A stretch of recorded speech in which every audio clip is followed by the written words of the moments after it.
Halo Sobat Vitakom, perkenalkan saya Ivan yang akan menjadi host podcast pada acara hari ini. Dan kebetulan saya ditemani oleh dua Nikon Z Creators di sebelah kiri kanan saya. Oke, dan topik hari ini kita akan membahas kenapa memilih Nikon Z8 di tahun 2023. Kita akan bahas segera. Mari kita bahas. Kita langsung ke Om Aditya dulu kali ya, yang udah pernah mencobain Nikon Z8 ini.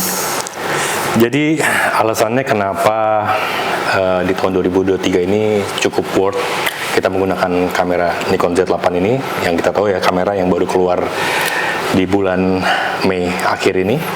Karena beberapa pertanyaan di Instagram, di YouTube, di channel-channel saya itu banyak yang menanyakan pertanyaan-pertanyaan basic seperti, Bang, kamera yang bagus itu apa sih gitu kan. Terus, Bang, kalau gue pengen moto A, gue pengen moto B, itu pakainya kamera apa sih gitu kan. Nah, kenapa di sini ada beberapa kamera ya? Misalnya kita speknya, ada orang yang bertanya, Bang, kalau misalnya gue pengen moto landscape, bagusnya pakai kamera apa? Ya, kalau dari yang ada di sini jelas gue akan merekomendasikan kamera seri-seri Nikon Z7 ya, karena dari segi resolusinya dia besar, terus punya kemampuan dynamic range juga sangat besar gitu ya. Terus kalau misalnya pun ada orang lagi nanya, Bang, gue pengen moto sport atau wildlife, ya paling gue bisa merekomendasikannya ya ini Nikon Z9 karena dia mempunyai autofocus yang sangat kencang dan burst speednya juga cukup kencang gitu. Jadi pada sebelum Z8 keluar ini, untuk genre foto itu nggak bisa kita jadi satu kameranya gitu. Jadi kita harus spesifik mempunyai beberapa kamera berdasarkan genre kamera yang kita perlukan gitu ya. Misalnya tadi saya bilang ya kayak landscape untuk wildlife atau sport itu nggak bisa. Dan ada juga orang nanya, Bang, kalau untuk video sekarang bagusnya pakai apa gitu kan. Nah, sama mungkin untuk sekarang di Nikon untuk video yang paling bagus Z62 ya, di Z62 gitu ya. Dan nanti untuk masalah video nanti Om Miska yang bakal jelasin gitu, karena memang Om Miska Christy ini memang lebih spesifik di dunia videografi gitu. Jadi semua itu akhirnya dibundling menjadi satu di kamera Nikon Z8 ini gitu, dengan harga yang lebih murah jauh dari Z9, agak lebih mahal dikit dari Z7, tapi dia memiliki semua fitur yang ada di semua kamera-kamera ini ada di dalam satu kamera ini. Nah, makanya disebutnya Z8 itu adalah kamera hybrid. Kenapa disebut hybrid? Ya karena tadi dia bisa mengcover seluruh genre foto dalam hanya menggunakan satu kamera ini. Untuk shutter speednya bisa kencang, dynamic range-nya tinggi, sensornya lumayan besar. Untuk spek video nggak usah diraguin, nanti Om Miska yang bakal jelasin gitu ya. Mungkin kalau dari segi gue sih itu alasannya kenapa di tahun 2023 Nikon Z8 ini sangat worth to have gitu. Dan itu barusan insight dari Om Aditya, seorang landscaper sejati ya. Dan itu pun juga Om Aditya sudah memakai Z8 dan ya bagus ya Om sebenarnya ya. Z8 ini benar-benar salah satu kamera yang sangat gue rekomendasikan untuk di tahun ini. Ya, betul. Dan untuk Z8 ini sih kemarin emang benar-benar peminatnya wah ramai banget dan yang ditunggu-tunggu dari tahun lalu. Betul. Yang launchingnya sebenarnya rumornya sih akhir tahun lalu. Cuman, ya baru mundur sampai Mei tahun ini aja. Rumornya sebenarnya dari bulan November November tahun lalu. Ternyata mundurin lagi itu sampai ke akhir Mei gitu loh. Ya lumayan lah, tapi nggak sia-sia nunggunya sih. Sangat worth gitu. Oke, itu sebuah masukan dari Om Aditya barusan. Mungkin kita sekarang langsung nanya Kohiskia tentang pandangannya, karena kan Kohiskia lebih ke videographer. Mungkin kita bisa coba dari segi bodinya, speknya segala. Dari body kita bisa lihat langsung dia di tengah-tengah nih ya. Jadi Z5, Z6, Z7 itu di satu body ya, kita semua sama. Tapi memang di Z9 ini dia segede ini gitu ya. Dan dia di ukuran yang pas, memang gedenya tuh pas, enak banget di tangan. Itu kalau dari ukuran gitu ya. Terus kalau dari resolusi video, kenapa aku bisa bilang kamera ini monster dari segi resolusi? Karena di Full HD-nya dia bisa sampai 125 menit nggak berhenti stop recording. terus di resolusi yang paling gedenya 8K, dia tetap bisa recording sampai 90 menit. 8K di 90 menit itu gila sih. Tapi memang balik lagi harus dengan memori memadai ya. Nggak bisa memori abal-abal. Tapi memang dengan resolusi sebesar itu dan nggak stop recording selama itu, berarti benar-benar mesin dalamnya ini dahsyat gitu. Dan yang pasti nggak perlu external recorder ya. Bener, nggak perlu external recorder. Langsung bisa built-in di sini record. Mantep banget sih ini. Terus banyak fitur-fitur yang menarik lagi sih, kayak dia udah ada kalau sekarang kita record video di sini udah ada merah-merah gitu. Itu menarik sih. Kadang karena sering kali kita record kayak podcast gitu ya, terus tiba-tiba pas cek lah belum pencet record ternyata gitu. Tapi sekarang dengan fitur simple kayak gitu itu menolong banget sih, kayak kita benar-benar exactly tahu kapan persis kita udah record. Gitu-gitu sih. Slow motionnya juga mantep, 4K-nya 120 fps, non crop. Mantep banget ini. Jadi memang ini kamera untuk production besar, untuk production iklan atau TVC dia professional production dia udah bisa banget. Karena kadang kan muncul pertanyaan, oke, mirrorless kita tuh bisa nggak sih buat TVC, buat production iklan gitu ya. Nah ini mantep sih, bisa banget, bisa pakai banget, gitu sih. Dan Kohiskia sendiri sekarang lagi pakai kamera apa buat video? Aku pribadi pakai Z5. Tapi untuk kadang kalau sesuai kebutuhannya, kalau memang kita ada production besar, seringkali kita pakai unit-unit untuk production besar kayak Z8 atau Z9, karena memang untuk resolusi kita butuh yang lebih besar gitu ya, untuk kepentingan TVC, untuk keperluan production besar gitu. Jadi mungkin kedepannya bisa full pakai Z8 kali ya, karena kan lebih Betul. monster lah ya. Lebih monster, benar-benar. Betul. Sebelumnya. Oke, itu juga barusan pandangan dari Kohiskia. Kalau dari segi harga emang terjangkau dibandingkan kita Kakaknya. harga Z9 ya. Semua sih ya worth lah harusnya. Sangat worth sih sebenarnya, sangat-sangat worth. Apalagi kayak misalnya tipikal kita yang fotografer landscape kayak gue misalnya gitu ya. Kalau gue harus foto landscape, tracking ke misalnya ke atas gunung kemana, bawa kamera sebesar ini bulky banget, dan ini berat banget gitu loh, sangat berat. Ini belum dengan lensa, belum dengan tripod gitu kan.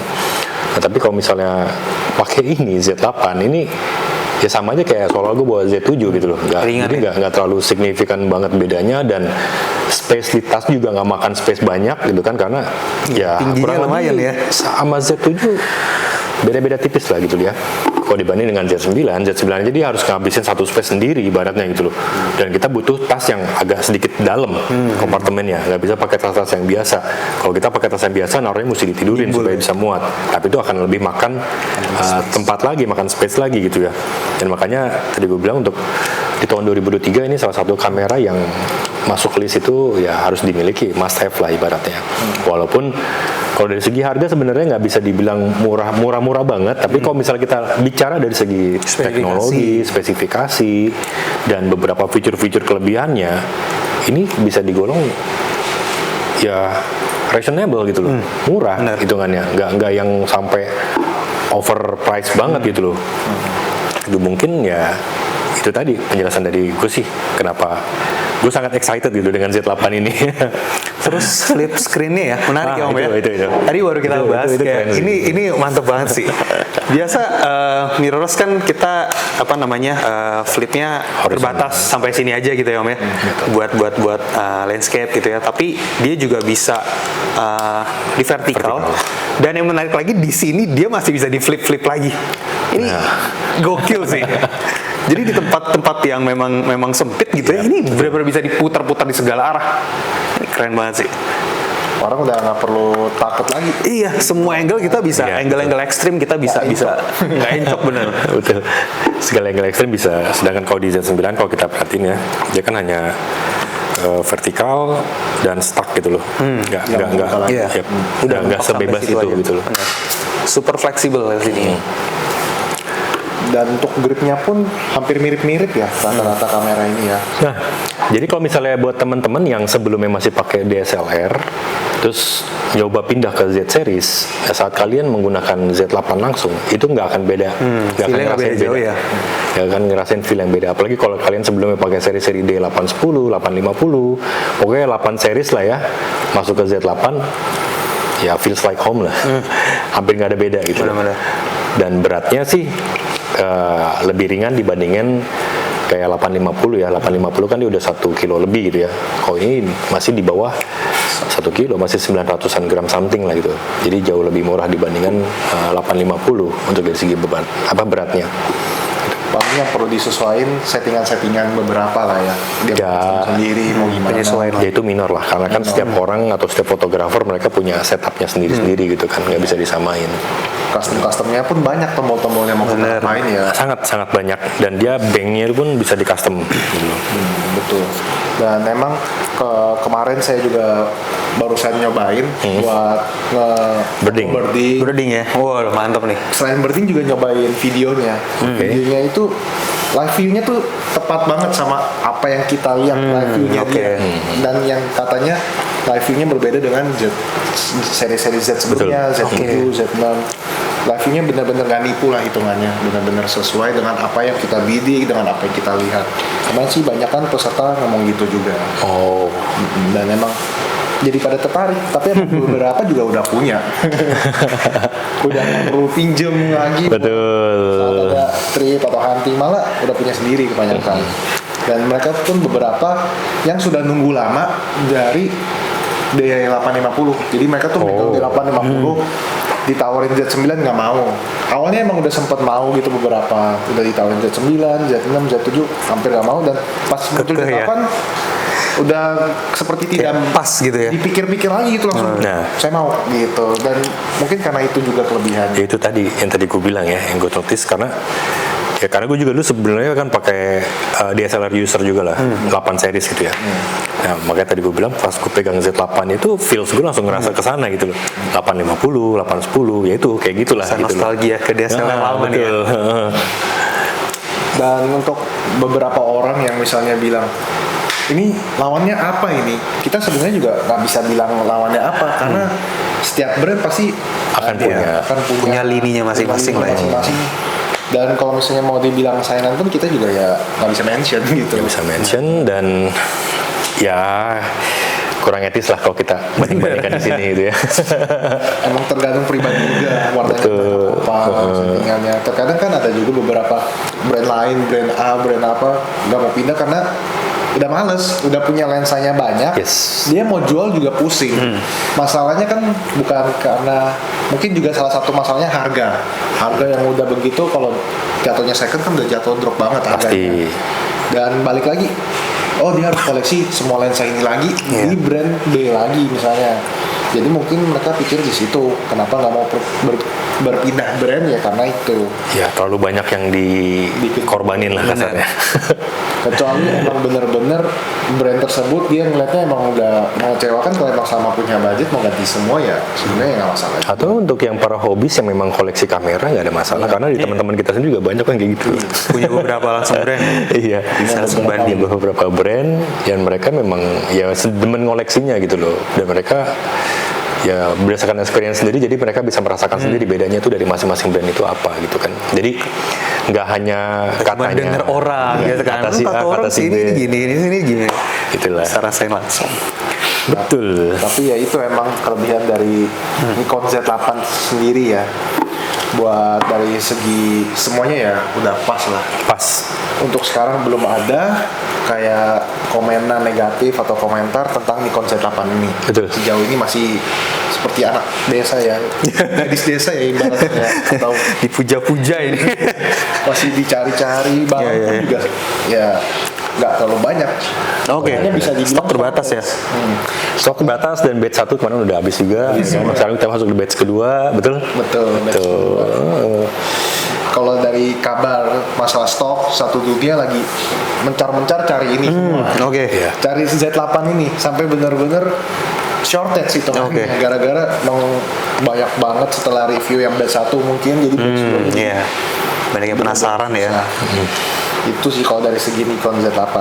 Tapi kalau buat seri-seri Nikon lainnya ya juga sebenarnya udah oke ya kalau punya Nikon seri lainnya selain Z8 Oke, karena gue juga masih pakai seri Z7 series, masih pakai Z50 series, bahkan gue masih pakai gitu kan. Kadang sih, buat ya. buat record video doang yang simple-simple di Iya. rumah gitu kan. Kadang buat dipakai sama istri gue juga, kadang buat foto food gitu kan, foto-foto produk. buat yang ya sifatnya lebih ke studio lah. Itu kamera-kamera kayak gitu pun masih worth to have juga kok gitu loh. Selama kita bisa mengoperasikannya, mau gimana juga, mau sebagus kamera apapun juga, tetaplah main behind the gun lah. Istilah itu selalu nggak bisa hilang gitu kan.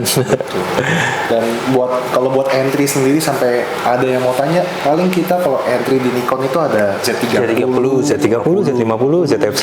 itu seri APS-C-nya ya. APS-C-nya. Kalau yang full frame mungkin kita bisa bilang Z5. Z5, affordable, paling affordable dari semua full frame ya. Tapi sekarang Z6 juga harganya udah affordable. Iya sih, udah mirip-mirip, benar. Udah nanggung. Upgrade tinggal dikit lagi sebenarnya. Hampir udah mau sama lah. Udah mau sama, benar. Udah mau sama, udah mirip banget harganya Z5, Z6. Gak usah diragukan lagi tentang segi bagusnya atau apa, ya udah bagus, udah beberapa banyak yang pakai. Mungkin kalau yang ganti itu karena upgrade. Betul. Bukan karena ini udah Bukan karena kecewa ya. Benar. antara upgrade, nggak mungkin dia beli brand yang lain tapi sama speknya mungkin jarang ya. Jarang banget. Banyak kan upgrade kalau ke brand lain, antara upgrade atau enggak tetap di Nikon tapi upgrade juga tetap. Nggak mungkin sampai kayak karena ini warnanya jelek, enggak. Belum sampai sekarang sih belum ada yang Betul. seperti itu. Ya itulah emang hebatnya Nikon ya. Warnanya memuaskan. Dan ya buat low light pun juga nggak kalah sebenarnya. Itu yang harus dibahas juga tuh low light itu sebenarnya. Sebenarnya ada beberapa fitur baru di Z8, terutama untuk kalian yang hobi foto gelap-gelapan ya, kayak foto Milky Way, Star Trail, atau foto night shoot lah, atau foto astrofotografi. Ya, dan sebenarnya fitur ini pun akhirnya diimplementasikan atau diadopsi juga lah di Z9 dengan cara kita mengupdate firmware-nya dia. Nah, di sini ada fitur yang namanya itu Starlight View. Oke. Ya, Starlight View di sini. Sekarang di dua kamera ini ada nih, Z8, Z9. Nah, sekali lagi, apa yang ada di Z9 ternyata ada juga di Z8 gitu kan. Nah, fitur ini fungsinya itu kalau kita pengen moto di kondisi gelap, yang biasanya nggak ada lampu, gelap-gelapan, itu kadang kita susah nyari fokus gitu kan. Bahkan nyari komposisinya aja susah gitu, karena nggak kelihatan apa-apa. Dan basically saat gelap, sebenarnya kamera apapun itu semuanya jadi bego. Bener. Gitu loh. Apalagi zaman-zaman digital ya. Benar. Karena kita nggak bisa ngelihat, kamera ini udah benar-benar nggak bisa memvisualkan apa yang ada di depannya gitu. Karena kondisi memang saat kondisi nggak ada cahaya sama sekali itu semua nggak akan bisa terlihat. Nah, di Z8 ini ada fitur itu Starlight Views. Nah, itu sangat membantu kita yang moto gelap-gelapan, moto Milky Way, pengen ngatur komposisinya, itu totally kelihatan semua, Pak. Gitu. Totally kelihatan semua. Bahkan kalau misalnya nanti kalian coba gitu ya, cukup kalian pasangin lensa itu kalian tutup pakai tangan kalian, itu tangan kalian nyala, Pak. Terang tangannya gitu loh. Sampai sedetail itu gitu loh buat mengekspos-nya. Dan itu fitur yang Nolong banget ya. sangat nolong sih buat terutama kayak gue nih yang sering moto Milky Way juga saat malam-malam gitu kan. Itu buat yang belum pernah susah sih. Iya, apalagi buat kalian yang Bener. yang masih mencoba-coba gitu kan. Kadang kita butuh beberapa kali test shoot untuk arrange komposisi gitu kan. Karena apa? Karena ya di kamera blank gitu kan, gelap gitu loh. Jadi kita bisa ngatur lagi kalau kita udah ngeliat hasil yang sebelumnya gitu kan. Nanti begitu kita coba lagi kita harus geser lagi, adjust lagi, geser lagi ya kayak gitu lah. Nah, sekarang di sini udah ada fitur itu gitu. Jadi ibaratnya langsung one shot one kill tuh udah sangat memungkinkan gitu ya. Betul. Dan aku pernah dengar statement di era mirrorless ini, apakah nggak tahu masih berlaku apa tidak ya? Statementnya itu berupa kayak misalnya kamera Nikon, cocoknya buat landscape nih, brand ini buat ini, brand Iya, itu apa rumor lama banget ya, omongan lama banget itu. Apakah itu masih berlaku sampai sekarang di era mirrorless ini atau teknologi yang berkembang inilah hitungannya? Mungkin Om Iska dulu ya. Om Adit lah, senior dong. Gimana Om Adit? Kalau dari segi gue sih sebenarnya basicnya gini. Mungkin tetap ada beberapa brand itu, karena itu kan kita udah bicara soal karakter ya. Iya. Itu karakter itu, dan setiap brand itu punya karakter. Benar. Itu nggak bisa dipungkirin ya. Basicnya itu. Cuman kalau misalnya kita bicara yang tadi disebut lebih kepengen A, B, C, D segala macam, ya itu baik lagi masalah selera sih sebenarnya, nggak bisa dipungkirin. Tapi kalau misalnya ditanya masih ada atau enggak, mungkin bisa dibilang masih ada. Ya mungkin ya. Masih berlaku. Statement itu masih berlaku gitu loh. Tapi itu semua kan tergantung lagi orangnya. Selama orang itu udah pernah mencobain brand ABCD, dia baru bisa menyimpulkan itu. Gitu loh. Tapi kalau dia belum pernah nyoba, Coba denger doang. ABCD hanya katanya doang, ya itu sebenarnya kan satu hal yang ambigu sebenarnya gitu loh. Kecuali memang ya let's say kayak gue juga zaman awal-awal beberapa brand gue udah coba gitu. Bahkan gue punya beberapa brand berbarengan gitu kan. Dan ya akhirnya gue tahu gitu, bisa nemu karakternya ini buat ini, karakternya buat ini, karakternya buat ini gitu loh. Nah basically juga sama, balik lagi di satu brand tersebut itu pun nggak bisa kita gabungin jadi satu. Ternyata si kayak Z9 bagusnya buat foto ini, buat Z7 Sesuai bagusnya sama buat foto genrenya ini lagi ya. gitu kan. Nah itu yang sebenarnya sih nggak bisa. Nah overall karena di sini kita pembahasannya lebih ke Z8 ya itu tadi, si Z8 ini dia bisa mengakomodir ketiga ini kita buang Satu kamera. hanya satu gitu loh. Tapi kalau misalnya lebih ke karakter, sekarang ada Photoshop Pak. Iya. Semua tuh bisa diakalin. Semua itu bisa diatur gitu sebenarnya Semua gitu bisa kan. diedit di belakang. Tergantung gimana kalian awal mengenal kamera yang kalian pakai aja sih, itu aja. Ya terkadang saya juga beberapa kali ketemu fotografer yang kayak seumuran saya gitu, moto-moto gitu, pas hasilnya warnanya gini langsung ngomong tinggal diedit aja, tinggal aja kayak sesimpel Bener, itu bener. malah sebetulnya. Apalagi kalau kita bicara sudah lu foto menggunakan file RAW. Iya, semua bisa dikulik lagi belakangannya. Kecuali gini, kita kalau ada bicaranya pure RAW dari kamera, ada warna shifting, ada warna berubah, ya itu kan paling kita tinggal ngecek masalah white balance gitu kan, atau picture controlnya segala macam gitu loh. Tapi kalau misalnya kita udah menambahkan beberapa aksesoris lain, misalnya kayak filter, jadi walaupun kita temperatur ditaruh di center, hasilnya atau kok larinya ke biru, larinya ke kuning, tapi itu yang salah bukan kamera sebenarnya Pak, tapi filternya yang memiliki sifat color cast gitu kan. Ya itu jadi beberapa hal yang sebenarnya nggak bisa jadi satu titik patokan. Karakter kamera ini lebih cocok untuk sesimpel itu apa, ya. nggak sesimpel itu. Jadi banyak ornamen lah atau banyak faktor lah. Itu yang bisa memungkinkan kenapa bisa terjadinya ABCD itu gitu loh. Nah itu barusan dari Om Adit. Kalau dari Kohiskia sendiri Sama juga sih, benar. Semua tuh masalah bisa warna berubah itu udah banyak faktor banget, banyak faktor yang mempengaruhi banget. Bahkan ketika kita ngarah ke satu sisi, lalu kita ke sini, itu warna bisa benar-benar berubah. Apalagi pakai auto white balance. Apalagi pakai auto white balance. Jadi benar-benar banyak faktor yang bisa mempengaruhi banget. Jadi kalau sesimpel cuma orang bilang, oh kamera ini ke arah sini warnanya, ke arah sini warnanya, banyak banget faktor yang mempengaruhi. Jadi memang benar gak sesimpel itu. Jadi kalau kita video pakai auto white balance itu editor pasti ngamuk gitu. Tapi kalau sekarang sebenarnya kalau menurut gue ya, tergantung gimana lingkungan lu sih. Benar. Lingkungan lu banyak pakai apa pasti akan kesana. Benar banget. Iya. kayak seperti iman ya. Gimana ya? Benar. Gak tergiur gitu. Ya itulah gitu intinya sih kayak gitulah. Dan yang pasti di lingkungan kalau misalnya ada trik dari Nikon, ada brand lain, pasti dia kayak beberapa orang mungkin ada yang ngerasa kok kayak dikucilkan. Padahal mungkin sebuah bercandaan atau ejekan.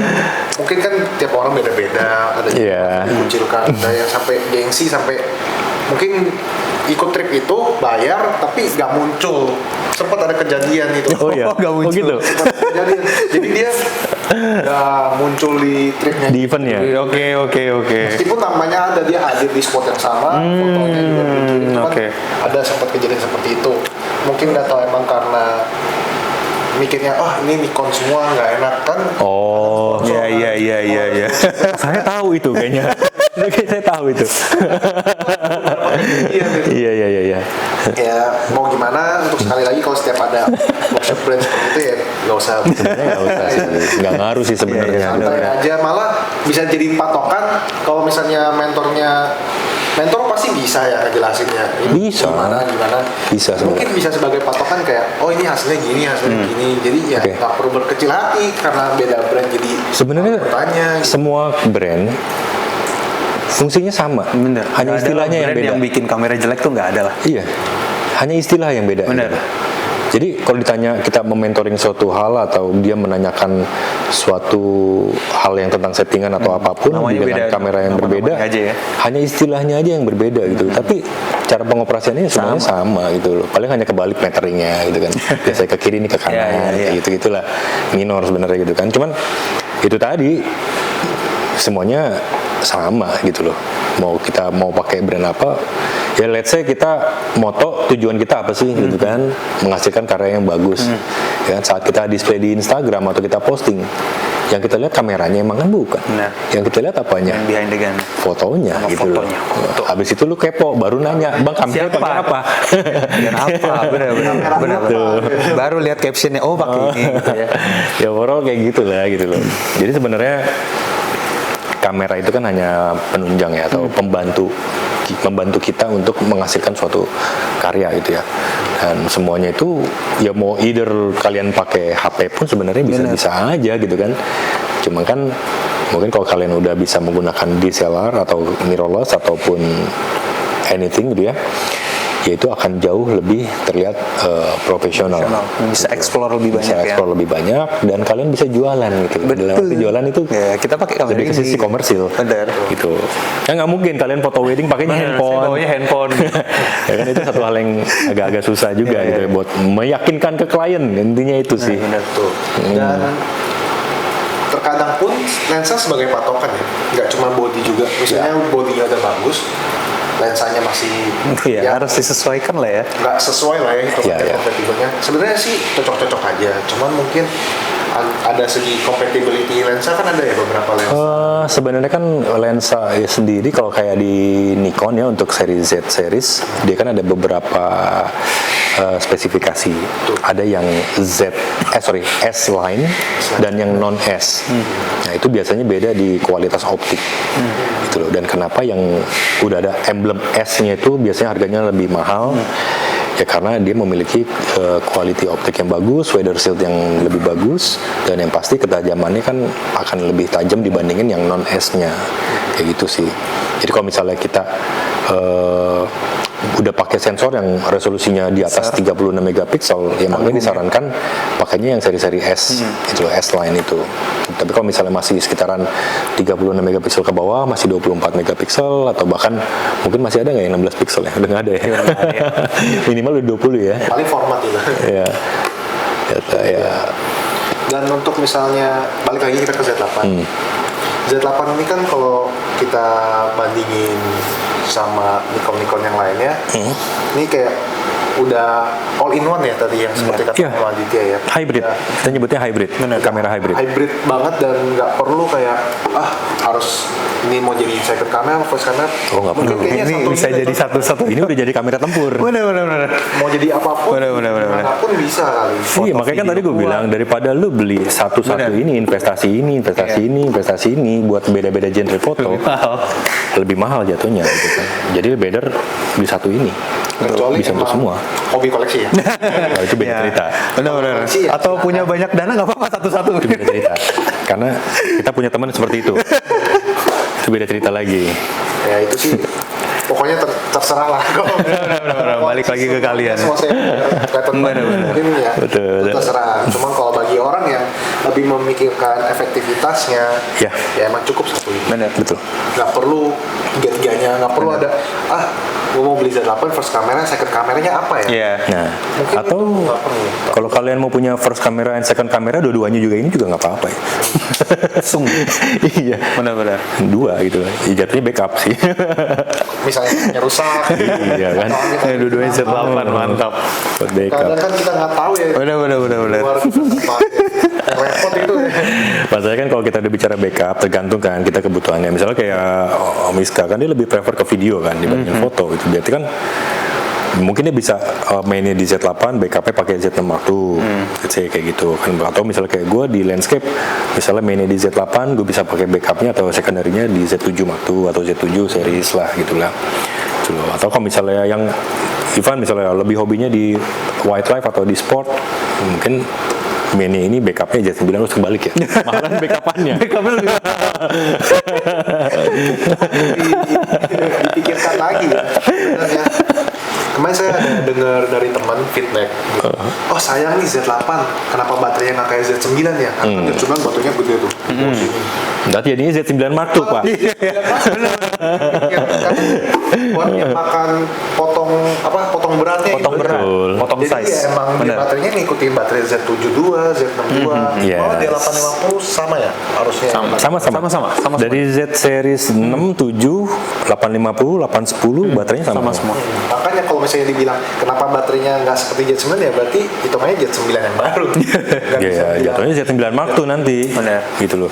Sebenarnya gini, kenapa secara logika ya, secara logika kita bicaranya, kenapa fitur yang di kamera paling top of the line-nya ini ada di Z8? Kenapa ada kamera Z7, Z6 seri semuanya juga ada di Z8? Sebenarnya kita bicaranya lebih ke fungsi. Fungsinya itu all in one, hybrid tadi. Ya. Nah sekarang kalau kita sandingkan kecepatan kedua ini sama Z9 dengan Z8. Cuman kalau kita bicara endurance-nya jelas lebih endurancean Z9 karena dia lebih spesifik di bidang untuk bursting atau focus trackingnya lebih cepat. Ini bisa melakukan itu, tapi jelas nggak akan sama kemampuannya dengan Z9 gitu ya. Karena itu tadi terbatas di ukuran baterai yang lebih kecil, otomatis kapasitinya nggak akan bisa selama dengan Z9. Itu tadi makanya aku bilang endurance-nya akan terlihat beda gitu loh. Dan di sini juga ada spek video yang lumayan juga kan di Z9. Itu juga sama, mungkin endurance-nya nggak bisa selama Z9 juga. Dari segi kapasiti baterai kan udah beda juga gitu loh. Dan segi overheatingnya juga mungkin beda. Takutnya ini bisa lebih lama, takutnya di sini akan nggak bisa selama di Z9. Ya. Makanya dibuatlah kamera ini sebenarnya untuk kalian yang bisa menikmati semua genre foto tanpa harus memiliki masing-masing spesifik kamera gitu loh. Sebenarnya lebih ke situ sih. Udah ngeri ya. Video ngeri. Video. Udah lebih cover hampir banyak kalau dari segi video juga. Banyak dan dia 4K-nya pun non crop kan. Iya, 4K non crop Iya. dan bisa 120 fps itu slow mo banget untuk ukuran 4K. Jadi buat orang-orang yang hybrid kerjaan foto video, nah udah satu kamera ini satu udah kamera udah cukup. satu kamera cukup. Emang Nikon ini sebenarnya membuat kita nunggu lama, tapi Iya bener, mungkin dia riset lebih lama lagi ya supaya benar-benar ngasilin Iya sih. kamera yang Mungkin biar nggak menyesal gitu kan. bener. dan dari yang saya lihat pun kalau misalnya kamera Nikon ini sampai launching tahun lalu, mungkin dia bakal ada perbandingan juga dengan launching kamera di brand lain karena kan kebetulan banyak juga yang launching dari Banyak, tahun ya. ke tahun, bulan ke bulan pasti selalu ada yang launching. Dan Nikon Z8 ini launching di bulan Mei menurut saya tepat sih. Karena nggak ada saingannya. Sebenarnya dengan sih brand lain yang se-over ini. kalau gitu. Z8 ini sebenarnya ini sudah mulai di trial itu kalau di luar ya itu udah dari November kemarin Oke. sebenarnya Prototipe-nya kali ya. prototipe-nya. Cuman dari segi itu kan mereka nggak bisa langsung publish tapi Benar. butuh evaluasi mungkin gitu kan karena ada beberapa temen yang Nikon fotografer juga yang ada di Eropa sama di Australia mereka pun udah pernah ngasih lihat nih Z8 udah gue pegang gitu loh di tahun lalu akhir gitu dan baru di ibaratnya di publishnya kan kalau di secara global di bulan Mei kemarin gitu kan tapi ya mungkin mereka butuh pengembangan lagi lebih baik lagi evaluasi lagi apalagi yang kurang gitu kan semuanya dikembangin lagi dan akhirnya ya di Mei ini keluar ya semuanya all in one akhirnya gitu kan nggak ke spesifik karena kan based on rumor sebelum ini keluar kayaknya nih kamera lebih ke spesifik ke foto landscape Foto bener. gitu loh foto rumornya ya dengan resolusi yang lebih gede 60-an mega something terus dynamic range yang lebih tinggi ternyata rumor just ada rumor ya katanya nggak sesuai dengan realitanya kayak gitu loh. Dan mungkin bagi orang yang landscape hobinya moto cuaca ekstrim kali ya. Ya, Apakah itu perlu menjadi suatu concern buat mempunyai kamera ini apa? Sebenarnya tidak. Kalau dari iklan video sih nggak perlu concern promosinya. concern harus memiliki aja sih itu. Tapi kalau promosinya mungkin Nggak. lebih kecil ya persentasenya. So far sih aku dari zaman pakai D8 series ya 800 series gitu sampai di terakhir di Z7 nggak pernah ada masalah dengan weather. Ya, lu tahu sendiri lah, gue kalau moto landscape kayak gimana. Ekstrim ya. Diguyur-guyur ombak ini kalau Madit kalau foto. kadang siram-siraman, kadang hujan-hujanan gitu kan, basah-basahan udah pasti. Bahkan motor di air terjun juga basah. Gue nggak pernah pakai rain cover, nggak pernah pakai raincoat, kamera gitu jamin aja basah udah kita. Ya so far nggak ada masalah. Jadi kalau kita bicara dari tempat dingin, panas, basah, nggak pernah nemu masalah gitu loh. Nggak perlu. Ya aman lah ya sejauh ini. So far aman, walaupun paling kita hanya perlu beberapa kali atau nggak beberapa kali sih, baru sekali ya aku bawa ke service center itu hanya karena nyangkut. Kamu pernah nanya kan? Oh, shutter. ini yang apa buat clicking lensa ini dia nyangkut itu loh. Jadi nggak mau keluar karena ada korosi air laut dalamnya. Jadi nyangkut. Guyur-guyur Dan air itu laut. hanya diberesin 2 jam udah beres. Oke. Tapi itu pun Minor lah itu ya. Hah? Minor banget. Minor banget. nggak langsung. Iya, benar-benar. Setelah Nggak langsung. sekian Benar-benar. lama, Setelah sekian pakai lama. moto di laut berapa Iya. tahun, baru kebetulan Baru itu aja. kebetulan. Gara-gara garam itu pun ya. Misalnya dari awal oke lah beda cerita gitu. Ya. Oh bahaya nih. Ya itu, jadi kita nggak bisa tahu ini kenanya di mana nih gitu kan. Benar-benar. Jadi nggak bisa menebak waktu kapan kenanya karena ya pas lagi antang-antang di rumah tahu nggak bisa nggak bisa dikunci gitu kan. Iya. Tapi ya beda cerita ya kalau orang mau ngomongin kuat apa nggak ada ekstrimnya, jangan sampai ya dicoba dicebur. Iya, Jangan iya. sengajain. Weather shield bukan waterproof ya guys. Ini weather shield, Weather shield. bukan waterproof. Aku pikir malah se overpower itu, se overkill malah dicobain di ekstrim kayak beberapa tahun lalu kan ada video yang testing Oh. tapi itu ya di beberapa jenis ya kayak nggak semua di foto kamera ada Nggak. tes kekuatannya, tahanannya, jangan sampai juga di gitu, sayang juga kan mikirnya. Orang mau ngetes gitu biar tahu durability ya. Kalau emang kita kasarin banget ya pasti Iya, iya, hancur juga. Ya semua kamera pasti Benar, akan benar, keluar. ada batasnya. batasnya. Tapi senang sih punya kamera yang benar-benar bisa ngeklaim dia weather shield. Kita tuh kerja atau kita hunting tuh punya rasa aman dan pede. Ya itu yang gua rasakan. Kita nggak khawatir lagi. Dulu sempet ya namanya kerja kalau ada hujan dikit, aduh hujannya kayak berhenti dulu deh. Ini kita mau hujan mau apa ya karena kita pede dan kita tahu dia memang benar-benar kuat weather shieldnya, kita berani gitu. Kita pede, kita Pede. yakin gitu. Itu yang enak sih. Yes. ini ya itulah pokoknya putaran insight kita ya terhadap Z8 ya. Dan kenapa harus pakai Z8 di 2023? Paling di situ saja dari kita, sampai jumpa lagi. Baik.